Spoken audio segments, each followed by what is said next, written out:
Good morning, everybody. Can you hear me well? Yes. Okay, perfect. So we are about to start our seminar in this Zoom format. First of all, welcome everybody, and I hope everybody is safe and sound. So the format for today is gonna be slightly different. Instead of having one talk, we are gonna have two talks. The first one will be 50 minutes long, including the questions and answers. And then the second talk will be shorter. It will be 10 minutes and it will be related to COVID-19. So our first presenter today is Augusto Villanueva, who is an assistant professor at the Department of Medicine, and he also belongs to the Division of Liver Diseases. So Augusto got his medical degree in Spain in 1999, and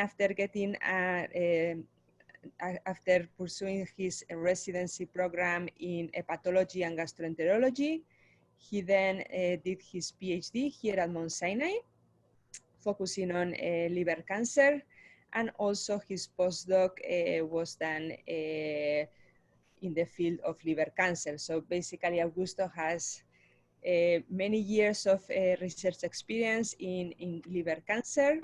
He has done really important work, including classification of human hepatocellular carcinoma tumors, generation of prognostic markers, different classifications, not only based on transcriptomic, but also based on DNA methylation. He's a very, very productive scientist. He has published several times in New England Journal of Medicine, so that's quite impressive. And well, he joined Mount Sinai in 2014. And since then, he's been continuing his work on better classifying hepatocellular carcinoma, but mainly focusing on characterizing the heterogeneity that is present in HCC tumors, and also trying to develop a liquid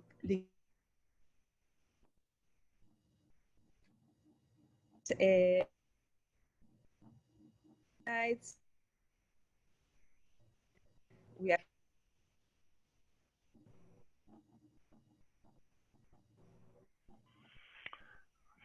Okay. Thank you. I want to thank Amaya and the TCI for giving me the opportunity to present our data in these very difficult times. So these are my disclosures. I will discuss the data related to the patent application that we just filed.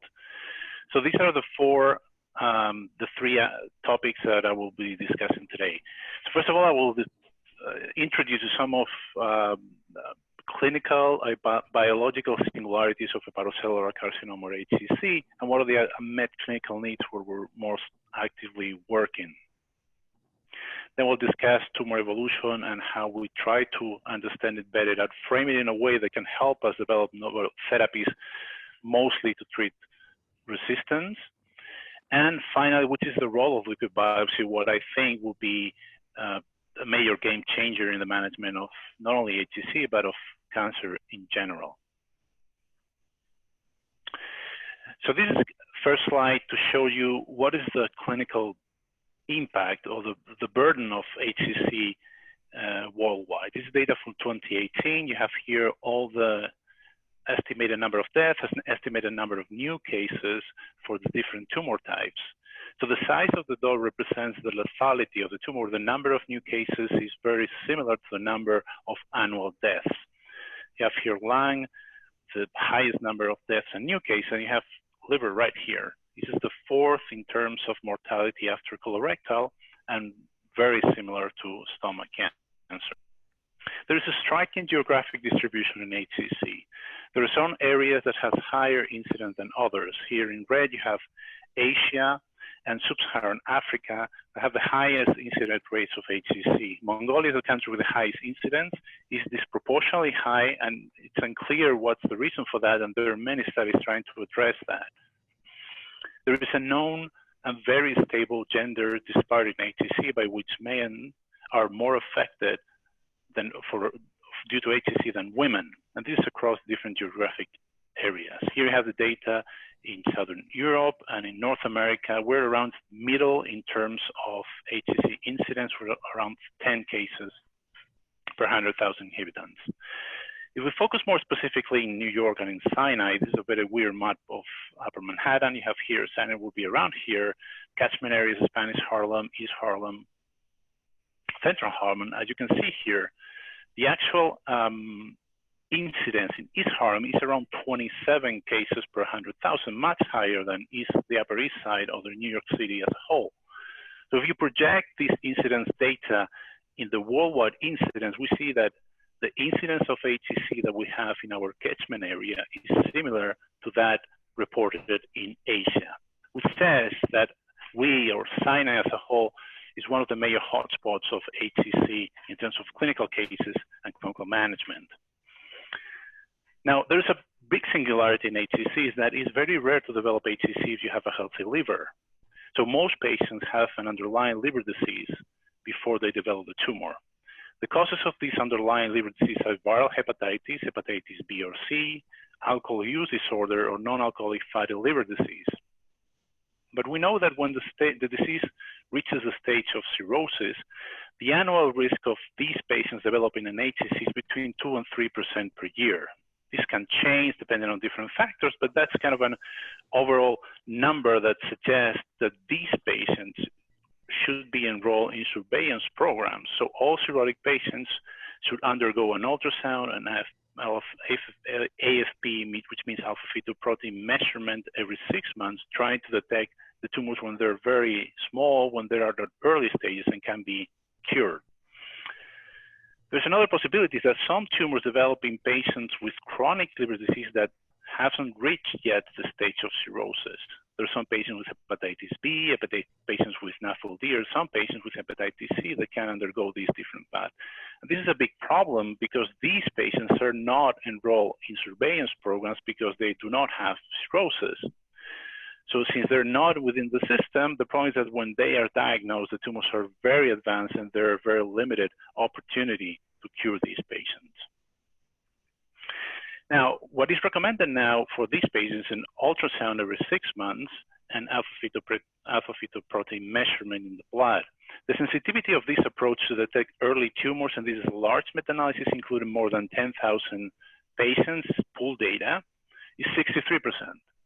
Which means that approximately 40% of the patients are not detected despite they have an early HCC and enrolled in a surveillance program. The second thing that is very interesting is that the blood marker that we use, AFP, the first report is from 1970. This is the Lancet paper that associates alpha-fetoprotein with HCC. So in the past 50 years, there has been no single biomarker able to improve the performance of these 50-year-old protein that we detect in the blood, which gives an idea of the limited improvement that we have achieved in terms of blood-based biomarkers for early HCC detection. Another big singularity of HCC is that you can, unlike most solid tumors, you can diagnose it without the need of a tissue biopsy. So you have a cirrhotic patient with a nodule that is larger than 1 centimeter and a compatible CT scan or MRI, you can confidently call it as HCC and treat it accordingly. This is an example of a CT scan of a patient, cirrhotic patient, that the surface of the liver is very irregular, the patient has ascites, you see these nodules that are hyperenhancement in the arterial phase. We know the arterial phase because the aorta is bright, and they wash out in the portal vein phase. This is the diagnostic of HCC. You don't need a biopsy. You can treat the patient, which is very convenient because you spare the need of a biopsy. The problem is that you don't have access to tissue to do molecular analysis in these patients, and that has been a major limitation in the field in the last years. Another more biological singularity. This study analyzed transcriptomic data from 10,000 samples deposited at TCGA 3 years ago. And this is a representation of the similarity in terms of gene expression. This is not mutation data, it's transcriptomic data of all the samples that were included in this analysis. Each dot represents each of the samples, and they're colored based on the tumor type. The PCA represents the major driver of variability in these samples. The first one, principal component 1, captures essentially the different tumor types of the samples that were included in the analysis. Now, the second principal component captures essentially the difference between these samples and the rest. Well, actually, those are the HCCs. If you group all the samples from the same tumor type together, you see that here the tumor types, these different tumor types are relatively similar, but then you have HCC, which is an outline in the top right. So there's fundamental biological differences between HCC and the rest of the tumor types, at least at the transcriptomic level. Now, what about mutations and druggable mutations specifically? So the people at Memorial Sloan Kettering analyzed 10,000 patients where they have tissues, biopsies, and they did sequencing analysis of approximately 500 genes where they have the MSK impact panel. Now, there were not many HCCs in this analysis, only around 100, but they were very clever to classify the mutations detected based on the level of druggability. And this is very well explained in the paper, and I will not go into details, but essentially they could tell you that specific mutation, what is the likelihood of a drug being able to antagonize the effect of that specific mutation. When you rank all the tumor types based on the numbers of druggable mutations, the first one is GIST as expected, and HCC is down here. So only mesothelioma has less druggable mutations than HCC. So it's very difficult to look for druggable events if we look at mutations specifically. And the last thing that I want to mention about HCC is not a singularity, but I think it's very eye-opening for at least for translational research, is that, so we know that patients, when they are at advanced stage, which means the disease is outside the liver, they have metastases, sorafenib, which is a tyrosine kinase inhibitor, is very effective. And this is the seminal pivotal trial that demonstrate that. So people thought, okay, sorafenib works here, let's apply it to other stages of the disease. So they try sorafenib at intermediate stages, when the disease is not so advanced. And this is one of the 3 trials that were negative to show benefit of sorafenib in these patients. They also tried patients with very early stages, patients that were resected to see if we could use sorafenib as an adjuvant therapy. And the same, it was not effective. So it's the same drug, it's the same disease, but there are different stages. So stage does matter. An advanced stage is not just an early stage, but with more tumor nodules or larger tumors. It's something else. The biology of the tumor is different. So if you look at the landscape of approved mutations, approved therapies in HCC, here in blue down here, because the hazard ratio for survival show improvement. These are in the red ones, the other ones that were tested were negative. The message is that all these treatments, they change the clonal composition of the tumor. They modify, they impose evolutionary constraints to the tumors. So it's not enough to know the baseline molecular characteristics of the tumor. We need to know every single step during the treatment management, what happens to the tumor, what clone has emerged and what clone has disappeared.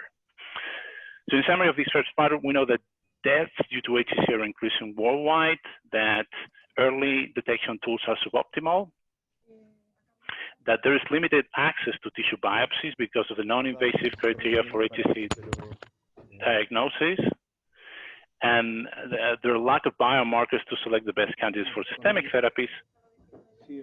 And so I think something is talking in the background. So let's move to the next.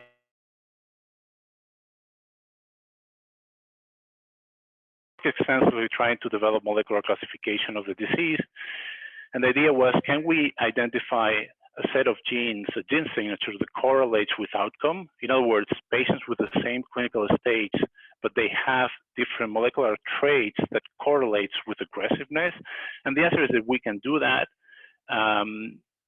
when we look at transcriptomic data, and also when we add methylation information, we can improve the performance of the gene signature. So there's some, even though it's not perfect, but there's some congruence in how molecular information is organized to help develop biomarkers. Now, when you look at HCC,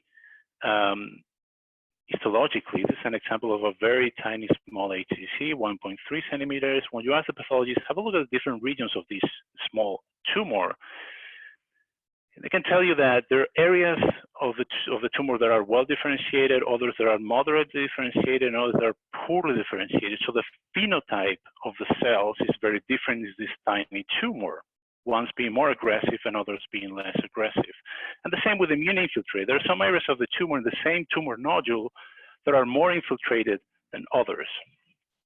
If we can estimate that with, let's say in terms of volume, this is a resection specimen. Here in yellow, you have the HCC, and then you have the adjacent non-tumoral tissue. If we assume that this is a perfect sphere of a tumor size of a diameter of 3 centimeters, the estimated volume of this tumor, of this sphere, will be 14 cc's. If the tumor will be 15 centimeters in diameter, the volume will be 1700 cc's. Now, the estimated volume of a 14G biopsy needle, that's what is generally used for biopsying these tumors, is around 0.16 cc's, which is 1% of the 3 centimeter, 0.2 of the 5, and 0.00009% of the 15 centimeter HCC. And the question is, with 0.00009% of the whole tumor mass, are you able to recapitulate all the constellation of molecular alterations that are relevant to that particular tumor? Well, it depends on how homogeneous or heterogeneous tumors are. So there has been a number of studies starting in 2012 with this seminal paper from Charles Swanton that show that in renal cancer, when you do whole exome sequencing in different regions of the primary tumor and the metastases, despite there are some mutations that are shared, there are clonal, that are present in all the regions, there are other mutations that are subclonal that are only present in given regions, which means that depending on when you do the biopsy, you may get different information. So how extensive is this heterogeneity and how can impact clinical decision-making? So that was the premise of our study. We wanted to know if geographic heterogeneity could be relevant in HCC. We did this study, we included 14 patients, all resection specimens, all treatment naive, so they didn't see any therapy before the resection. And we did multi-regional sampling in different regions of the primary tumor and the adjacent non-tumoral tissue. For the patients in orange, we did bulk genomics, so RNA-seq, targeted DNA sequencing, and copy number variations, total of 72 samples from 12 patients, and 6 of the patients had hepatitis B virus infection at the main etiology. For these 2 patients in blue, we want to get a more granular information, so we did single cell, so regional single cells. We took these 3 regions from these patients and 4 regions for the other patient and ran single cell with 10x chromium, total of 7 biopsies, and an average of 6,000 cells. This is unselected single cell, so we didn't enrich for any cell populations, it was just the whole thing. So this is the data of RNA-seq, so transcriptomic of the samples included in our study. The triangles are the adjacent non-tumoral samples. The circles are the different tumoral regions, and they're colored based on the patient. So here you have all the samples from patient 10 in red, all the regions from patient 8, all the regions from patient 6.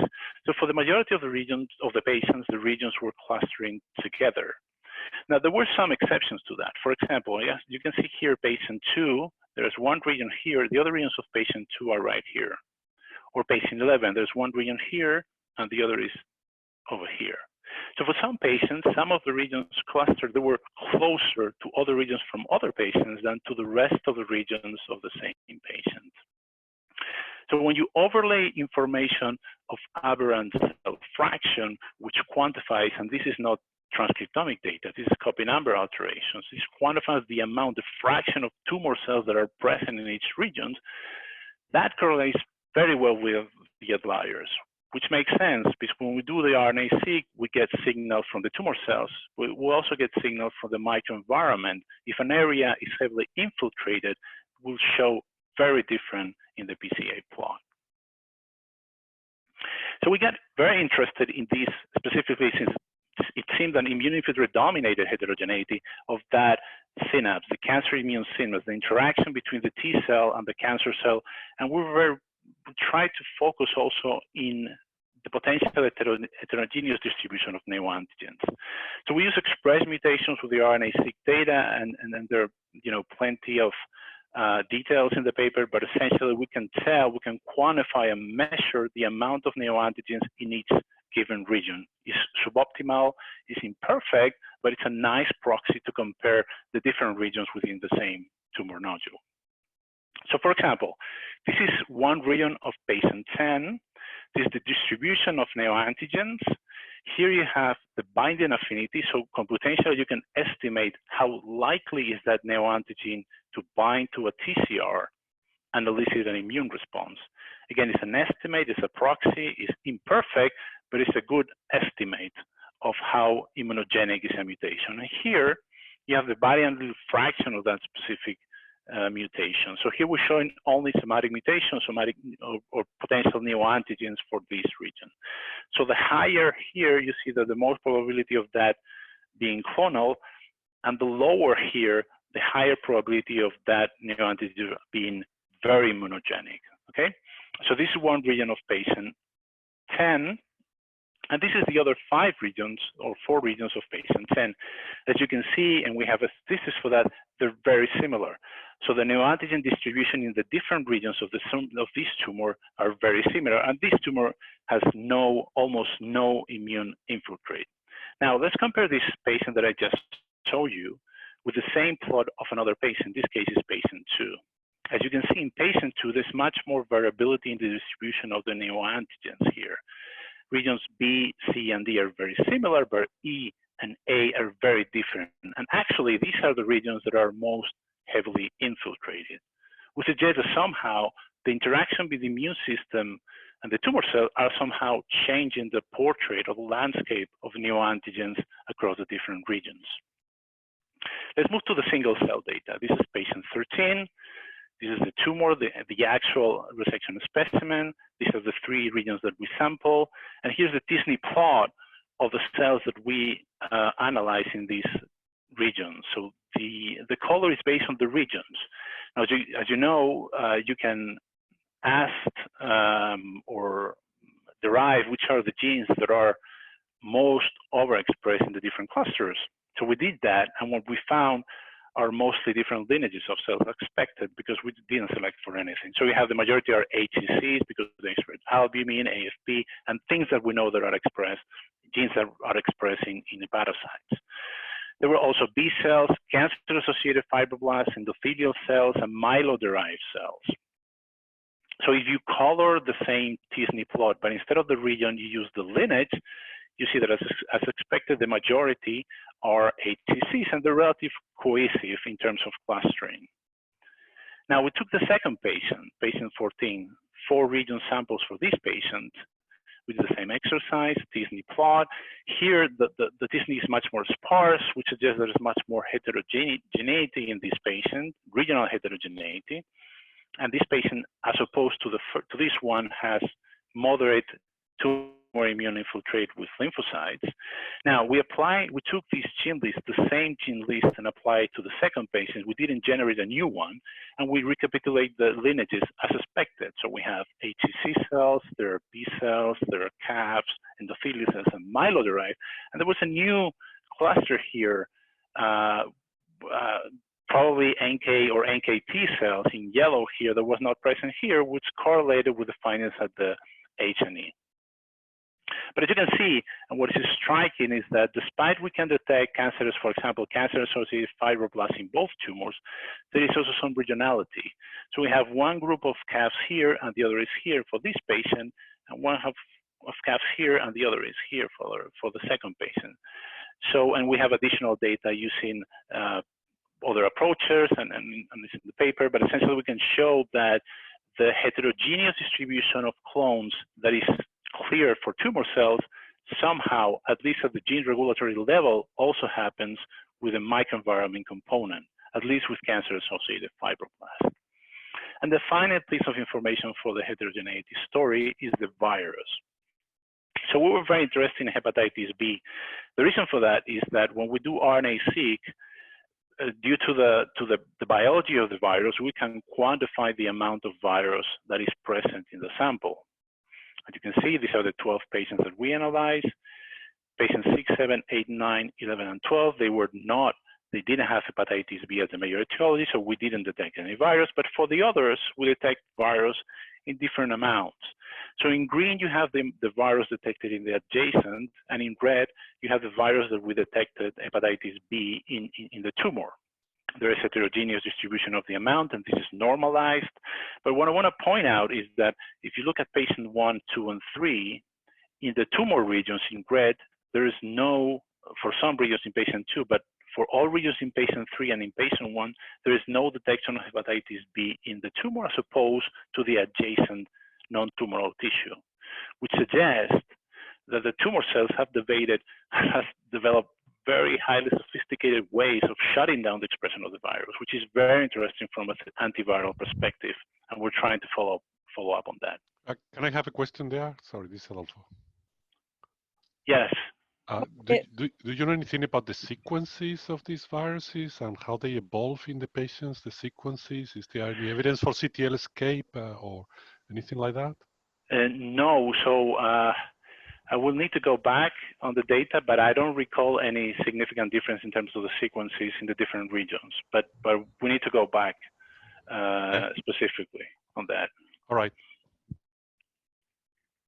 So the summary is that we have an ecosystem of different components, the tumor cells, the microenvironment, the CAFs, the immune cells, and also the virus, and whether we need to focus on only tumor cells, or can we collapse the ecosystem if we target any of these other key components? That's, again, something that we're trying to figure out as a follow-up study. Now, moving to the last part of the talk, of the presentation, how we can apply liquid biopsy in the management of HCC. So for those of you who are not familiar with liquid biopsy, it entails the analysis of tumor components that are released to the bloodstream, and these can be either tumor cells, the actual cells that can be detected in the blood, fragments of DNA when the cells die, circulating tumor DNA, or exosomes, which are small vesicles that are actively released by cells that can go to the bloodstream, and we can analyze and detect them. So I know that there's a lot of interest in this technology in oncology, and the reason is twofold. First, it's very convenient, so you don't have to do a tissue biopsy. You know, less complications. You don't need to admit the patient. Everything is much simpler if you take a blood draw. But the second key thing that is even more important, in my opinion, is that liquid biopsy allows for sequential sample collection. So you can take a blood sample every time the patient comes to the clinic. So you can kind of address this issue that I mentioned of tumor changing over time and upon every different therapy that we apply. With tissue biopsy, you cannot do that. It's not realistic to think, it's not scalable to biopsy the patient every 3 months when it comes to the clinic, but you can do certainly a blood draw and get some molecular information from the tumor. So what do you have in the blood? When you centrifuge a tube of blood, half of it, 55%, is plasma. Then you have here the buffy coat with white blood cells, and here's where you have the CTCs. In the plasma, the amount of ctDNA or cell-free DNA is between 30 and 180 nanograms per ml. In a given individual, in a given patient, not all of the DNA in the blood comes from the tumor. You have normal turnover hematopoietic cells that they die, and the DNA also goes to the blood. So less than 10%, and more precisely, probably less than 2% of the DNA that is present in the blood comes from the tumor. The average length of the fragments in the blood of DNA is between 140 and 170 base pairs, is very stable, and the half-life is around 2 hours. The explosion of the cell-free DNA clinical application didn't come from oncology. Initially, it came from non-invasive prenatal testing. If you think about it, the placenta, the fetus, the genetic makeup is different from the mother. So fragments of DNA from the fetus can go, the placenta can go to the bloodstream of the mother, and that can be used and was initially used to identify chromosomal aberrations in the fetus. And more recently, in the study that I'm showing now, to detect Mendelian monogenic diseases in the features. So you can identify diseases such as osteogenesis imperfecta, achondroplasia, Alagille syndrome by analyzing the blood of the mother fragments of the fetus. And so this study is very complicated, has some ethical issues and not ethical issues, but ethical considerations. The bottom line is that 20 true positive, 127 true negative, and 0 false positive or false negative. So this is the power of this technology. Now, how can we apply these technologies in cancer, in HCC specifically? So there are two scenarios. First is for early detection of HCC. Remember what we do now in cirrhotic patients that are enrolled in surveillance, ultrasound, and AFP every 6 months, sensitivity is 63%. So let's put a little bit of more specific numbers of what this entails.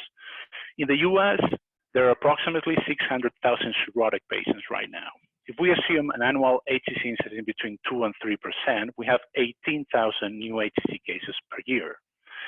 Now, the performance of what we apply now for early detection is 63% sensitivity. So we detect about 11,000. We have around 6,000 of the new HCC cases in the US not detected because the tools are not good enough. Well, that's the ideal situation. Well, it's not ideal, but it's what we would assume would be ideal, but we need to factor another component in this.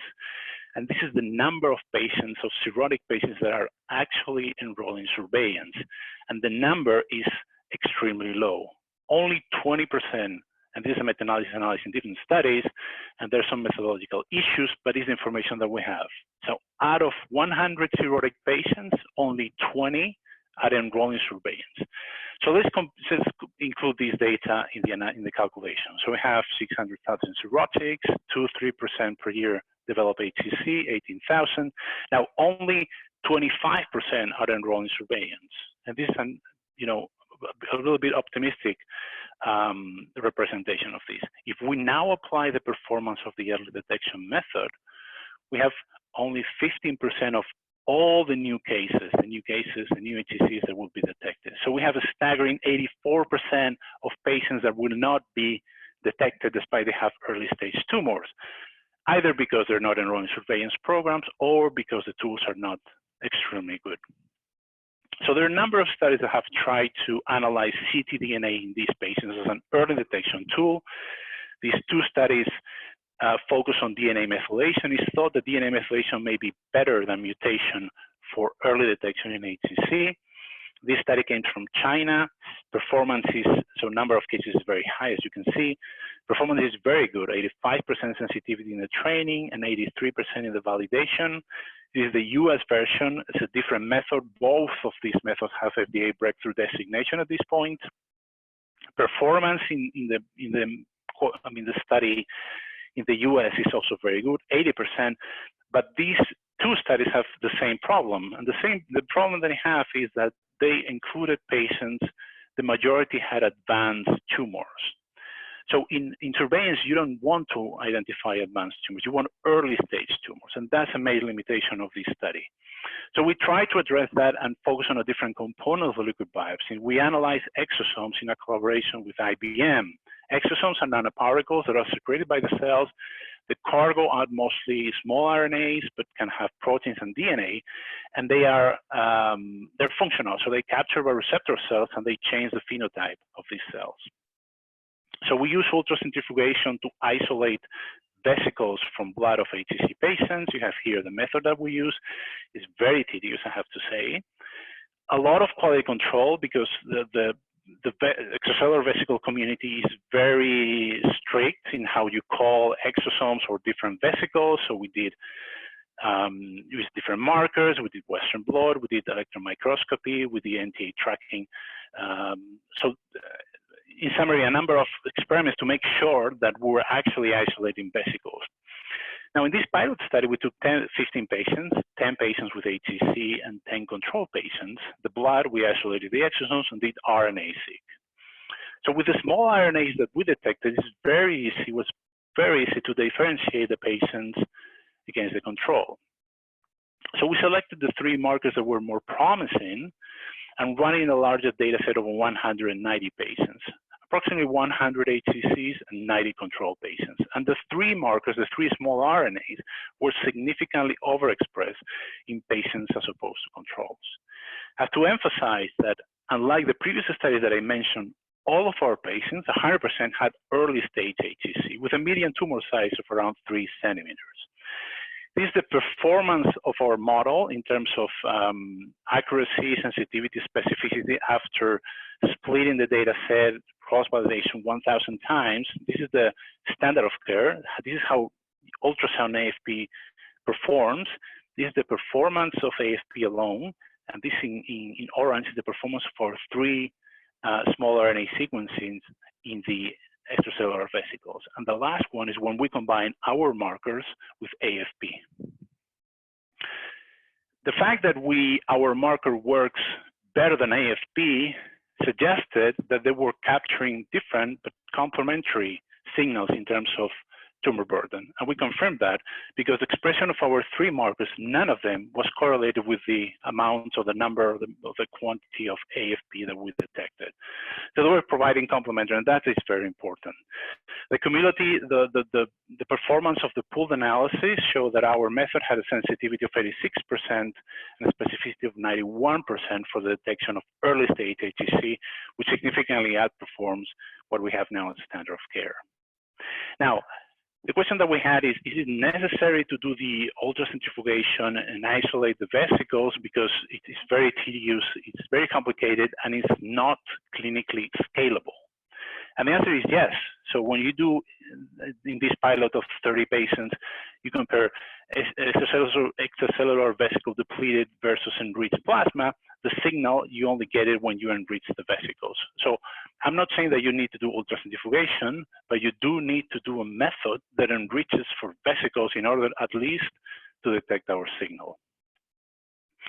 And finally, in the last 5 minutes, I will discuss how we want to, in addition to early detection, how we trying to apply this method for identification of biomarkers of treatment response. So this is the current map of the systemic therapies that are available for HCC. In first line, we have sorafenib and lenvatinib. In second line, you have regorafenib, cabozantinib, and ramucirumab. All of these are tyrosine kinase inhibitors.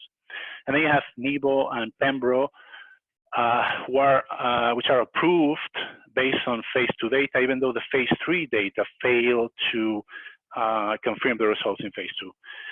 So in essence, the bottom line is that the FDA still maintains the approval, likely because there are a subset of patients, around 15 or 17% of the patients that have excellent responses to this drug.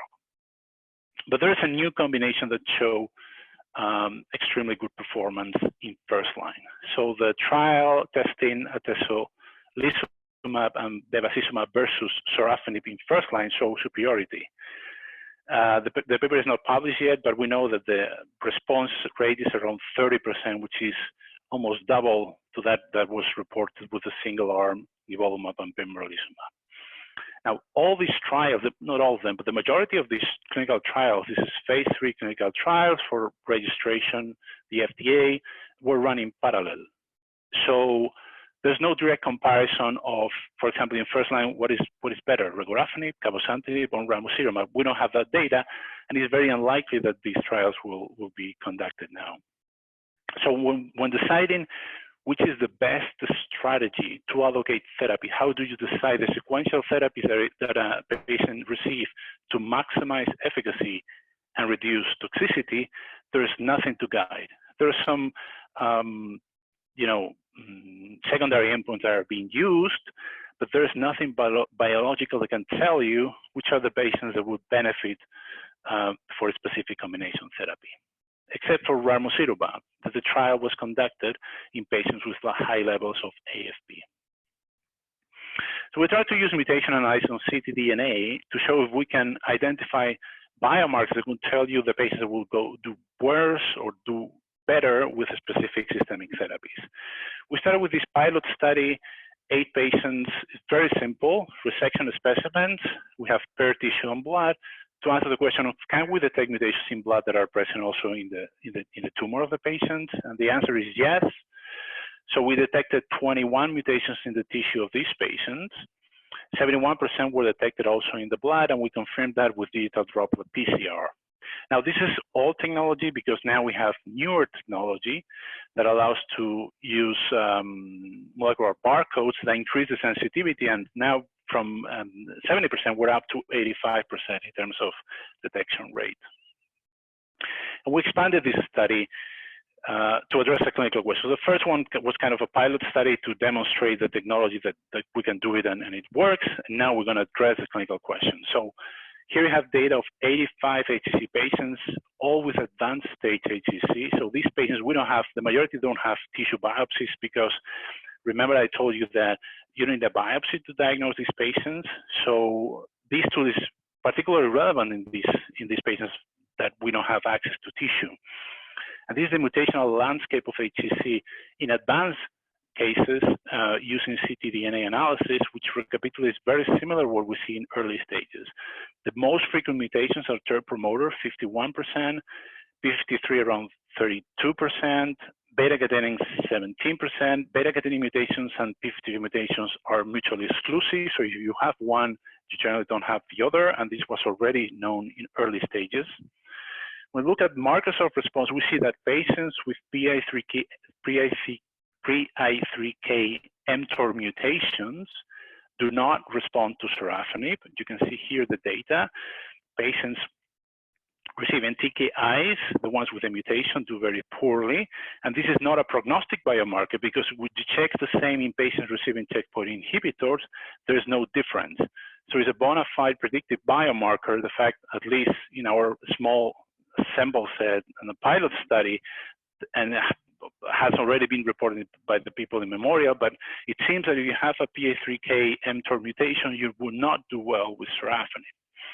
The second thing that we have in this study is we have sequential samples. So we took blood at different moments during the evolution of the disease to see if we can track tumor burden. So this is an example of one patient. Here you have the response to the therapy. So you have here initial tumor burden. There's a complete response that lasts for a while, and then you have progressive disease. So the tumor came back. This is the clonal composition of the tumor based on the initial blood sample that we draw. We draw different, well, this is actually data from 2 patients, draw sample of different times during follow-up, but you can see that these mutations, they change the binary fraction, so the dominance, the representation of certain clones change over time, and when the tumor progressed, and the opposite, and the other way around, some of the mutations, the representation went down, and some of the mutations appeared that were not present in the first place, like just a p53 mutation that was not present in one of the patients at baseline. So again, very preliminary, rather imperfect, but a kind of a proof of concept that we can analyze and follow and estimate, which is the clonal composition of different tumor clones present in a given patient at different time points, which is a more rational way of deciding which are the best next therapies. So this is a summary of clinical applications of liquid biopsy. They're being assessed all over the place: early detection, screening, surveillance, minimal residual disease, prediction of response. I have to say this is much more advanced in other malignancies. There are huge corporations and companies working on that. And I think that in the next 5 years, it would definitely change the face of oncology. So to conclude, I'd like to say that despite major advances in the last 10 years, HCC has become a major health problem with estimated 1 million deaths in 2030. I think it's key to understand the mechanisms of intertumor heterogeneity because that will inform about potential mechanisms of treatment resistance. There is no doubt in my mind that liquid biopsy has emerged as a promising and very convenient tool for biomarker development in HCC. And molecular monitoring, defined as real-time tracking of molecular alteration in HCC, will improve, I think, early detection and treatment allocation in HCC, and hopefully will be implemented in the next 5 years. And with this, I want to finish and thank the people in the lab, particularly Johan, that was involved in the liquid biopsy story, Mandy, that did the heterogeneity, her PhD was on that, and now she's at the NIH. Teresa is helping a lot with the exome study.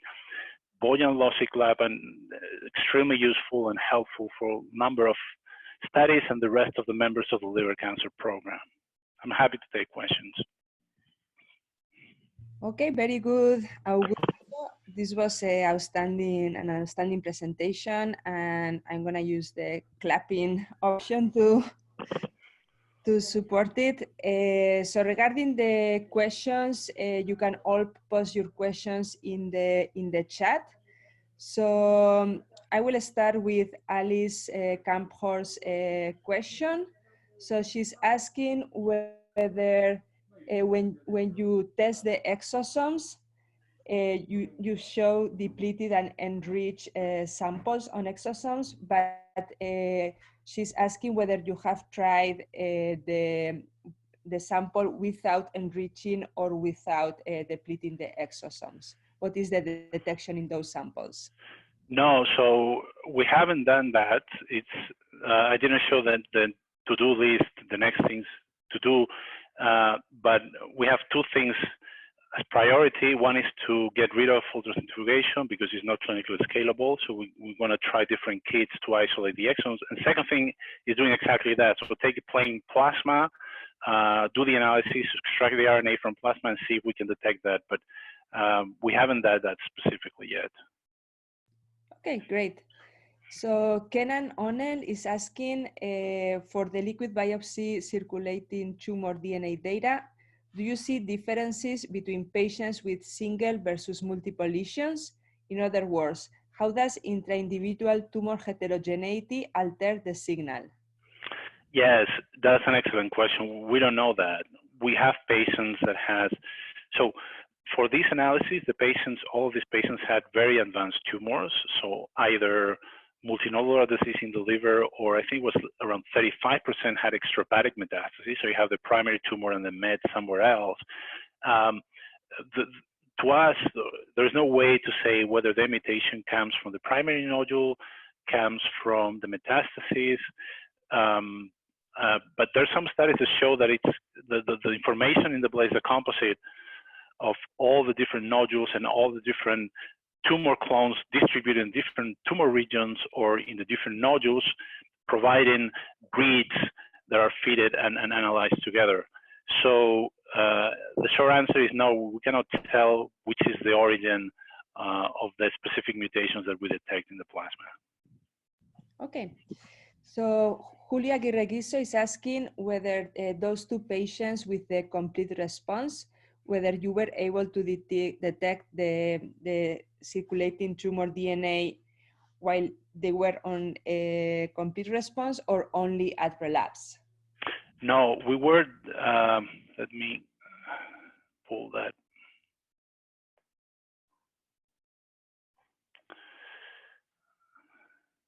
So for some of the, when they were in clinical complete response, some of the mutations were not detected during that time, but others were still detected. For example, these two in orange, you see them here because they were somehow detected. It's like you don't, let's say, completely reduce the signal in terms of mutations. There's still some mutations, so the complete response obviously clinically does not represent that there may be some cells around still dying and providing reads for the detection in the blood. Okay, and I think I will ask the last question. So could you speculate on what could be the function or origin of those small RNAs? So we don't know yet. There is something very interesting about the small RNAs is that when you quantify the amount of RNAs in the vesicles, and this has been shown in a Cell paper last year, around 40% are from unannotated regions. And the three ones that we're using are from unannotated regions. So we don't know if those small RNAs are regulatory, they are just trash or garbage that somehow the cells packed and get rid of them. So we don't know the function, and it's again one of the follow-up studies that we're trying, once this is over, we'll try to conduct. Okay, so Bojan is asking the last question. So he's asking about whether the mutation profile of the circulating tumor DNA, whether it matches that of a typical hepatocellular carcinoma, and were there other mutations with unexpected frequency? Yes, so the mutation profile that we detected in the blood resembles what we have in early stages in terms of frequency. So it's very similar. We don't see major differences. The only difference that we saw, but and has been already reported, but it's very weird, is that the percentage of beta-catenin mutation was lower in advanced stages. So when you use tissue and early stages, it's around 30%, and it's very stable across different cohorts. In our data set, we had around 17%. It's almost half of the mutation rate that we detect in early stages. And there's other group from France that also reported a similar finding, not using blood, but using tissue, and they found the same. The beta-catenin mutations seem to be less represented in advanced stages, and the meaning of that is still unclear. Okay, yeah, this was incredibly interesting. Thanks a lot, Augusto.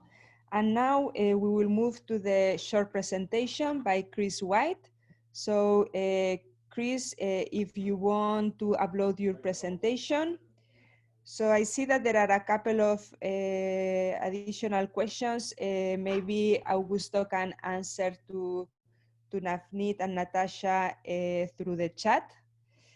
And I just wanted to very briefly introduce Chris White, who is an assistant professor at the microbiology department and is going to tell us about the latest efforts into identifying novel therapies for COVID-19. So this is an extremely hot topic.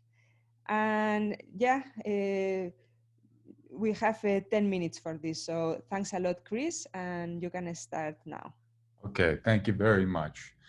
Today I'm going to be talking about our efforts for drug repurposing for treatment of COVID-19 and Adolfo Garcia Sastre's lab here at Sinai. And obviously we're also working in collaborations with many people on this. And the purpose of this is to invite more collaborations for people who have their favorite cancer drugs that may be targeting a host pathway that's important for the SARS-CoV-2 virus. And I'll talk a little bit how you can get information on that moving forward. The best source of information you're going to find is a paper that we have submitted and has been accepted to Nature. It should be out, I think, later this week or maybe early next week, but it is available on bioRxives. And it's a protein-protein interaction network for the SARS-CoV-2 virus. Essentially, in Nevin Krogan's lab, what they've done is they have produced all of the SARS-CoV-2 proteins. They have pulled down the host proteins that interact with them and used proteomics to determine a network of proteins that are important for viral replication, and then gone into the chemoinformatics and looked for inhibitors of all of these potential host proteins. And this is where obviously cancer drugs would be something of interest. So I think a good thing for people who may be interested in this would be to check out this publication first and see the networks and the proteins that are important for SARS-CoV-2 replication, and see if you have any drugs that you know of that may target this, any of these proteins specifically, or other proteins within a pathway that seems to be important for viral replication and growth. And then you can email me directly, Chris White at MSSM, and we can tell you whether we're already exploring those compounds or whether they may be of interest to look at. And obviously you can see that this is a large collaboration to get this done very quickly through many groups, and it's really come together very nicely and should be available in Nature this coming week. But to go through what we do in Adolfo Garcia Sastre's lab is we actually do the antiviral testing with the live virus up in the BSL-3 facility. This is here an outline of what we do for our screening. So we have a screening protocol that is a fairly good throughput. We call it a medium throughput assay. That over the last few weeks to a month or so, we've screened over 100 compounds where we've generated full inhibition curves and cytotoxicity curves for all of those compounds. And so that you can see here is this top branch here, looking at infected cells. We stain for a viral protein, and we use DAPI as a counter stain, and we can look at the number of infected cells in a well in a 96 well format, which gives us that medium throughput.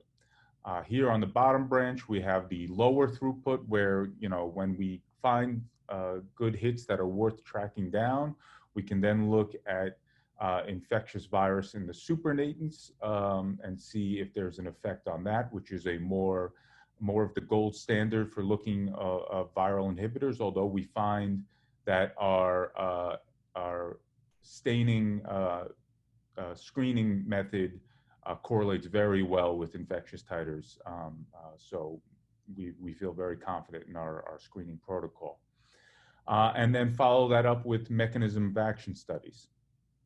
So the one thing I would say here, and I just want to point out, is that while we are focusing our efforts on already FDA-approved compounds or compounds that are in some level of clinical development, non-clinical compounds could also be of interest if they lead us to a path that might find a clinical compound.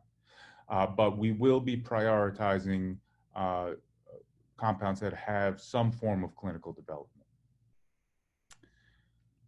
And so here you can see what the data looks like from our screening protocol and what we found. So this is going to be published in the Nature paper, where we found that, so just to look at our data here, in the solid curves, you have the antiviral activity of the compound and a matched cytotoxicity in uninfected cells. You can see the dashed curve here.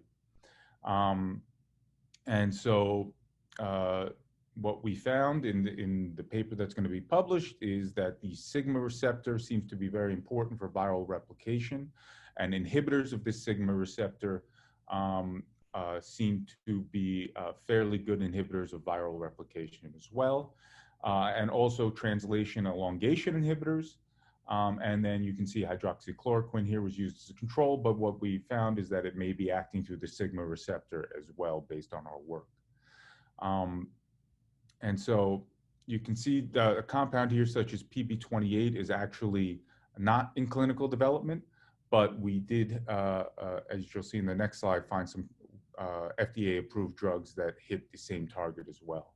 But we get a good selectivity index with PB28. With the zotatofin, which is the translation elongation inhibitor, you can see that there is a cell viability issue that occurs at low concentrations, but this does appear to be cytostatic. Here in this red line here, we see what we would expect from a cytostatic effect, and this zotatofin traces that very well. Hydroxychloroquine also has a good selectivity index. Moving forward into the FDA-approved drugs that hit the sigma receptor, clemastine, haloperidol, and clapiracine. Whoops, sorry, go back. So these all also showed inhibition, not quite as good as PB28, the non-clinical inhibitor of the sigma receptor, but they all had antiviral activity. And these are FDA approved and available for use right now. But we are continuing to look for other drugs that might be more potent, as well as looking into combination therapies of these drugs, which are antipsychotic drugs, with other known inhibitors such as hydroxychloroquine and remdesivir. Other interesting things that can come out of this might not just be antiviral. So what we found is that there are sigma receptor activators, one of them being dextromethorphan, which is commonly found in cold syrups, NyQuil, and many other. And we found that while the inhibitors inhibited viral growth, the activator sigma receptor does have a trend towards pro-viral activity, which is also important. So we can pick up antiviral and pro-viral compounds here, and both of them could be of interest. And that will be published in our paper as well. So as I mentioned before, we do follow-up studies after we do the screening to confirm our results. So this is the screening results I showed you for the compounds of interest so far from our paper. And we went on to do TCID50s to look at the infectious virus produced for all three of these compounds, and we saw that it correlated very well. And in fact, what I tend to see is that we see more potent effect on the infectious virus produced than we do in our screening assay. But our screening assay will pick up any antiviral inhibitor that we can find. It is very sensitive. So that's part of the follow-up we do. And then we also start, and we're just getting into the beginning in this, obviously, because this is early on, to do studies as far as the mechanism of action of these compounds. And one of the easiest ways to start this is to look at what stage of the viral infection that these inhibitors may exert their effect. And we do this in time course experiments where we do this in a single cycle infection where it's just one round of viral replication, while all of our previous data I showed you were multi-cycle replication for a standard antiviral assay. But when we do it into a single cycle, we can get an idea of where in the virus's replication cycle that inhibition is actually occurring. When we add compound at 2 hours prior to infection, 0 at the 0 hour time point when infection occurs, or 2 and 4 hours after infection, we add the compound. And with all these inhibitors here, you can see that they inhibit even if we add them 4 hours after infection, indicating that they are not inhibiting a viral entry step of the viral life cycle, but more in the viral replication stage itself. And you know, obviously we have a lot more work to do, but this is the type of work that we have begun to do to get at what the mechanism of action is. There are other collaborations that we've had that are outside of the Krogan group that we have the paper with. The unfolded protein response has also been one that's been suggested to us for testing, and we've seen that that does have antiviral activity and is something worth chasing down as well. As well as other commercial collaborations where we have found protease inhibitors that have very potent antiviral activity and are worth tracking down as well. So there's a lot of different avenues and a lot of different pathways that host-targeted compounds could impact the viral life cycle. And again, I would direct you back to the Nature paper to really get a good feel for whether your compound of interest might be something worth chasing down. And with that, I couldn't fit everybody on this slide, but I would like to thank from my group in Garcia Sasser's lab, Lisa and Elena for their help in the antiviral screening, as well as Adolfo. And in Nevin Krogan's group at the Quantitative Bioscience Institute, there's actually more than I could probably list. And from the Choquette and Choquette labs who did the cheminformatics as well to bring this all together. And I'll take any questions that you guys have. Okay, Chris, thanks a lot. That was a lot of information and a lot of work in just a few slides and also in just a short period of time. It's really impressive. So we have 4 or 5 questions. So The first one from Abigail Lubin, she's asking which cells were used for protein pull downs.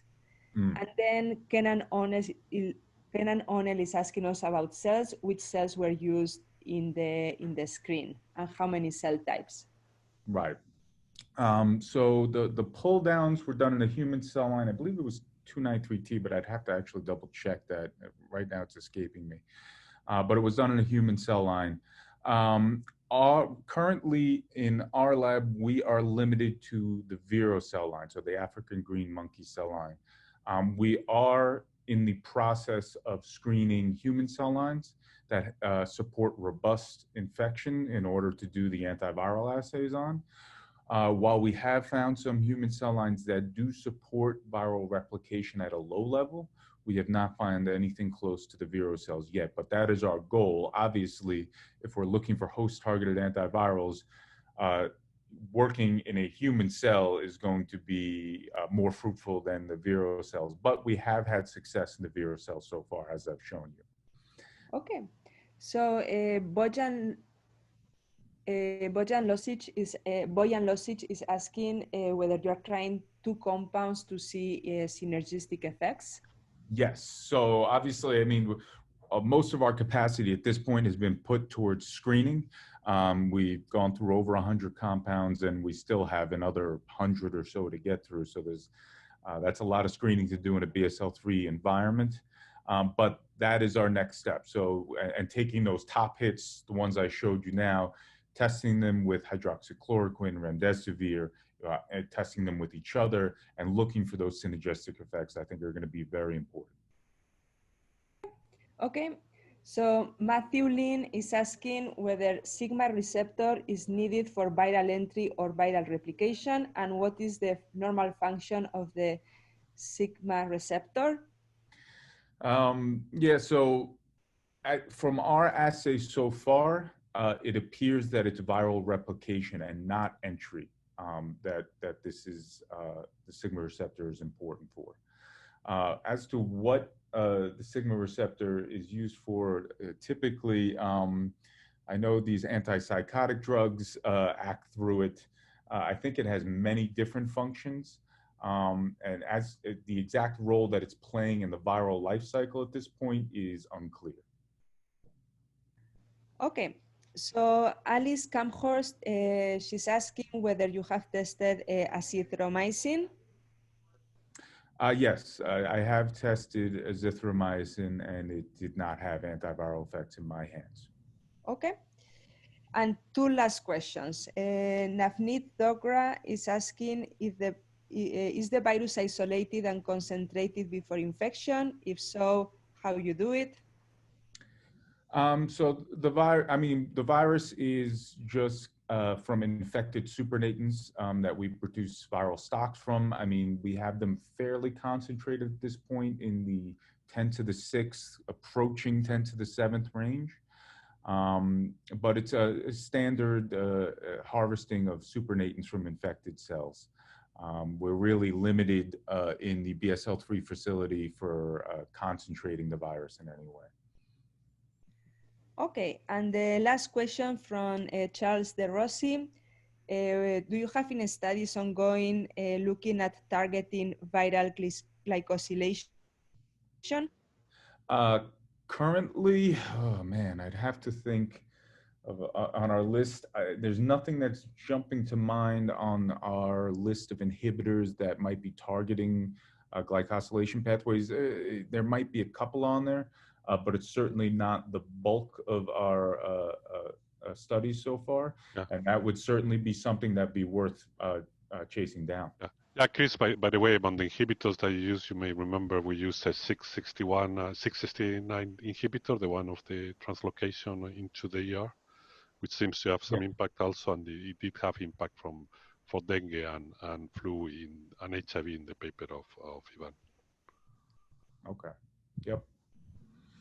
Okay, so thanks so much, Augusto and Chris. This was really outstanding. I think at some point we were close to 150 attendants, so that's really impressive. And yeah, I hope to see you all again next week. Thanks a lot and stay safe. Thank you.